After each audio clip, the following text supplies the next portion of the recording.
Hey guys, before we get started with this Hydra video, I want to take a quick second and ask you to leave us a like and a subscribe, and if you could turn on the little bell so you get notified anytime we upload a video. We really appreciate the support. It really helps the channel and lets YouTube know that we're creating quality content for you. Other than that, guys, enjoy the video.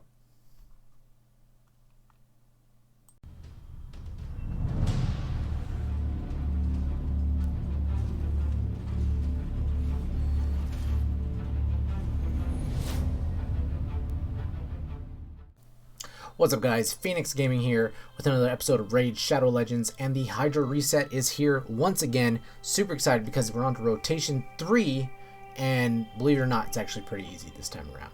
So I want to go ahead and show you the team that I put together through for my first run through this rotation, and show you the damage that we got, and hopefully help you out when you're building your teams. So let's go ahead and get right into it.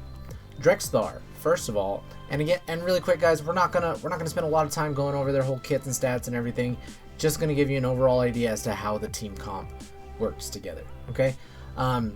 First and foremost, Drexthar, he's in the team lead.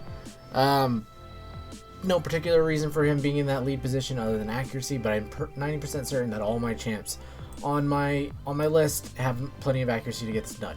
I bring him though because that near constant HP burn application whenever he's getting hit or whenever he's doing the hitting, as long as it's not a weak hit. It's still a percent chance, but he lands it really often. We also have the Head of Blight this week, so I still bring other HP burns because the Head of Blight brings the ability, the Poison Cloud, right? So I bring other HP burns that aren't a hit, they're a place, that don't require a hit for them to be placed. So I brought Riho Bone Spear. She has that, whole laundry list of debuffs, one of them being an HP burn, and none of them require a hit. She does hit afterwards, after she applies all the debuffs, but these all go on no problem. So they're not affected by the Poison Cloud. Next on the HP burn list, yes, I brought 3 HP burners. I did do that. Geomancer, man, one of the best single target HP burners in the game. His A3 also does not require a hit to be placed. It can't fail. It always lands. 100% chance. Super cool. Alright, and because this week we don't have the Head of Mischief, and that's what makes this easy, we don't have the Head of Mischief or the Head of Torment in the start. So we can kind of go ham with the debuffs and the AoE and, well, not the debuffs, the buffs and the AoE, and yeah, they can't be taken from us. So I kind of treat it like Demon Lord Clan Boss here, and bring Underpriest Brogni, right? Because his shield does so much work in this environment that, and it can't be stolen. So I'm also keeping block buffs up. It's only 2 turns, but I fixed that by bringing Godseeker Iniri, right? She was available as a guaranteed champ not too long ago.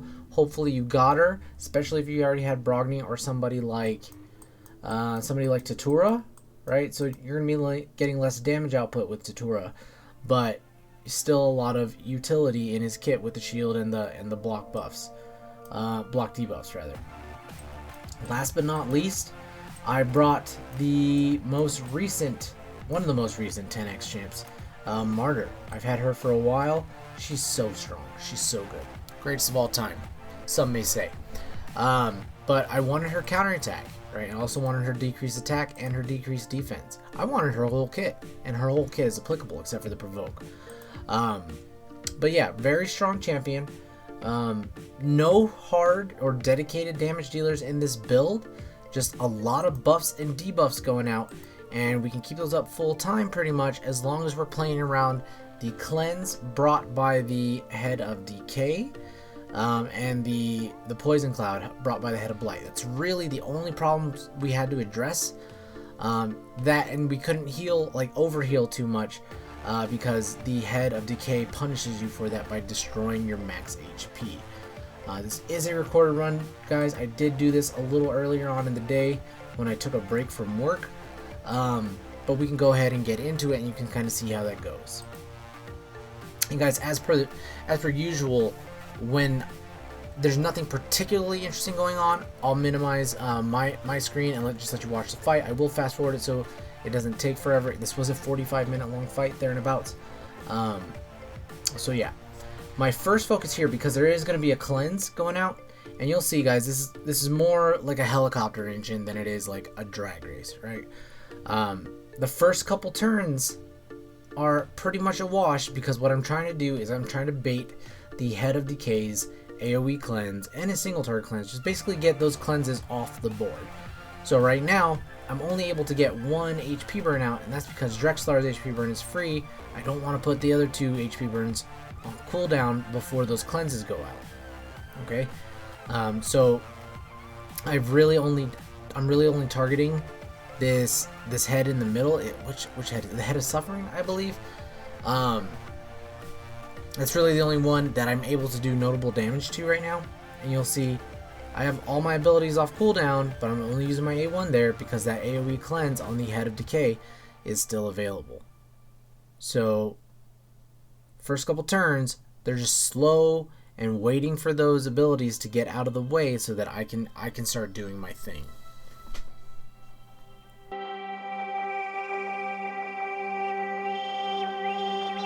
One thing here, another benefit to having Geomancer is that his A1 is AoE. Now my Geomancer is not particularly hurty with his attacks. I mean, I don't think there is a Geomancer out there that's particularly hurty with his actual attacks. But it is a definite bonus, especially since I have counterattack up a lot of the time, to have AoE damage, decreased accuracy, whatever. The decreased accuracy never came into play in this build, but because I almost always have block debuffs up, but it is nice to just have that extra damage going all the way across the board at all times.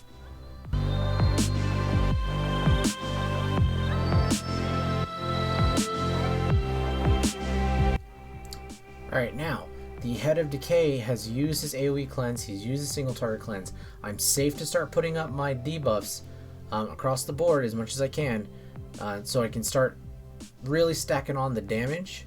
And you're going to see in the first 8 turns or 8 or 9 turns of the fight, I didn't really do that much damage. After this though, it picks up quite a bit.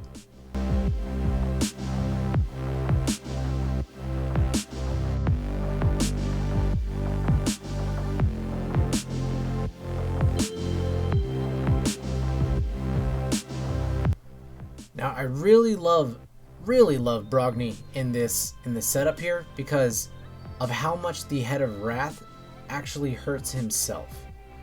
Every time you build up that ticker to 15 like instances of damage, he does a big AoE and he damages himself first on Brogni's shield, sometimes with Geomancer's HP burn, and then he triggers the team-wide counterattack.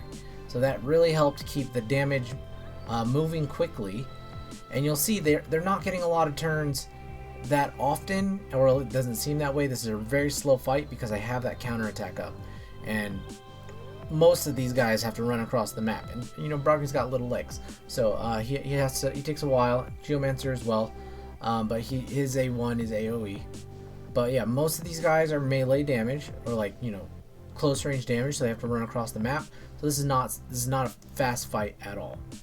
Martyr does a great job of keeping those defense downs up as she, you know, just counterattacks each target as they trigger those counterattacks. You know, everybody's life is going down pretty quickly. I do have to say that the priority for doing damage in this fight for me was the Head of Decay, because I really wanted to recover or conserve as much of my max HP as possible.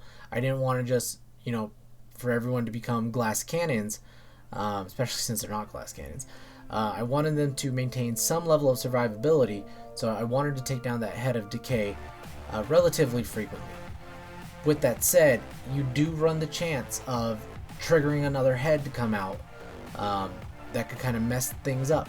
In my opinion, this is one of the easiest rotations that there could be, so I wanted to keep heads alive, but at the same time I wanted that Head of Decay to go down. And you'll see, as much as I try to, you know, avoid killing heads too quick, they do go down pretty quickly in this fight.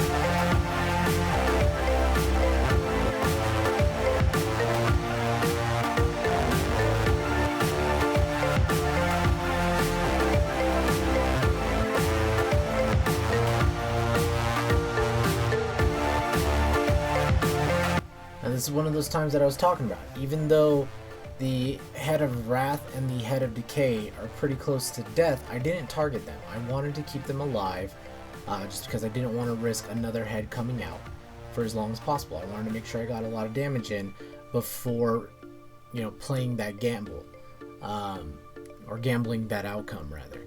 So I targeted the ones with the most HP. The other ones are bound to go down though because of counterattacks and HP burns, but I didn't really have to rush it.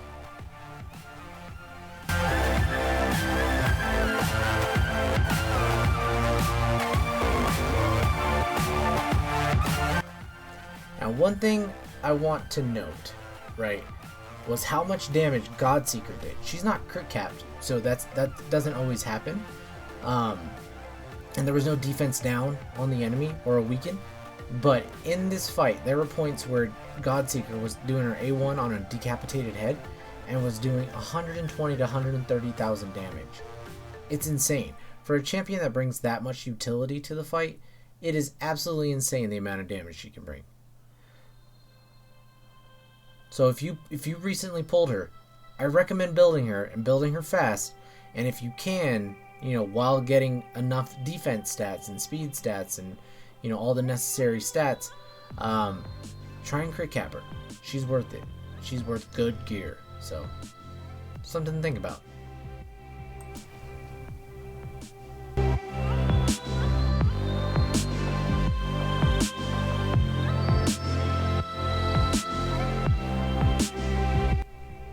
Did you see that hit? I'm going to rewind it here just a little bit.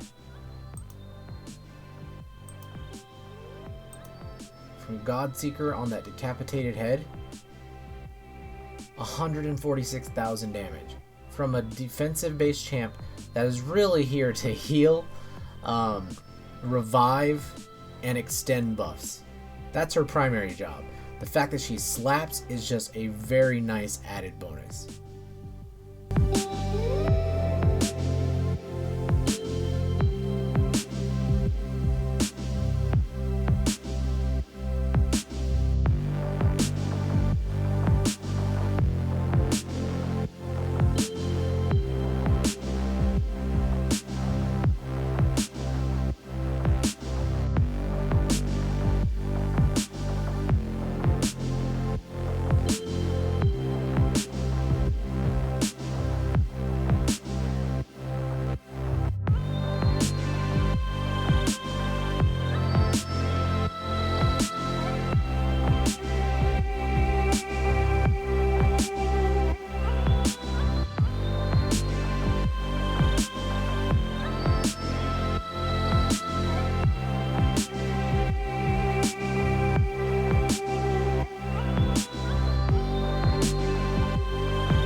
I was a little bummed out there because I was so close to having all 4 heads down at one time, but instead of attacking with Brogni, I put up his shield because I knew things were about to start getting back to normal. But I was close. I was very close.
Alright, so we're on turn count 114. Still going strong. As you can see, the team is still healthy. We've been really lucky so far that no really difficult heads have popped out. The head of Torment popped out for a little bit, but we were quick to take care of him and get him out of the rotation so that we could go back to business as usual. And luckily, it went back to some semblance of normalcy. I think the Hydra heads swapped places a little bit, but we have the original lineup effectively, so our original plan is still intact. We are approaching the end. I believe this fight ends at about turn 151, 152, around there. So we're getting there. Still going strong though. Still have a ways to go before we actually die.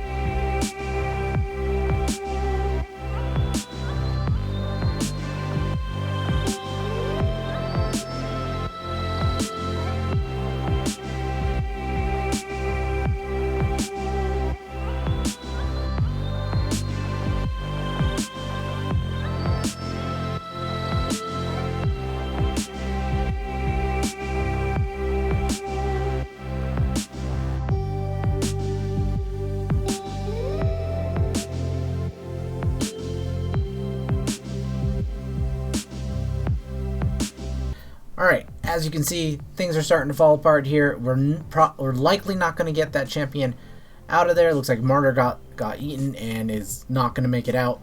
As I mentioned, this fight does end around 152 turns. So, you know, but we had a good run. We're just hanging in there to let these HP burns do their work and let the Brogding shield reflect as much damage as possible while still trying to get some damage in.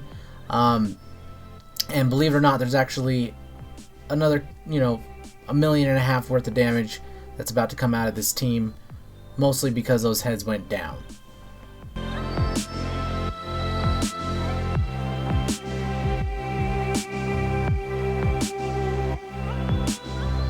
And as you can see, half of our team is either eaten or being eaten. And considering the fact that there's no heavy damage dealers on this team, it's all buffs and debuffs, and half the buffs and debuffs are gone. You can't expect much else to come out of this team. So we'll let them finish up and then we'll go over the damage recap.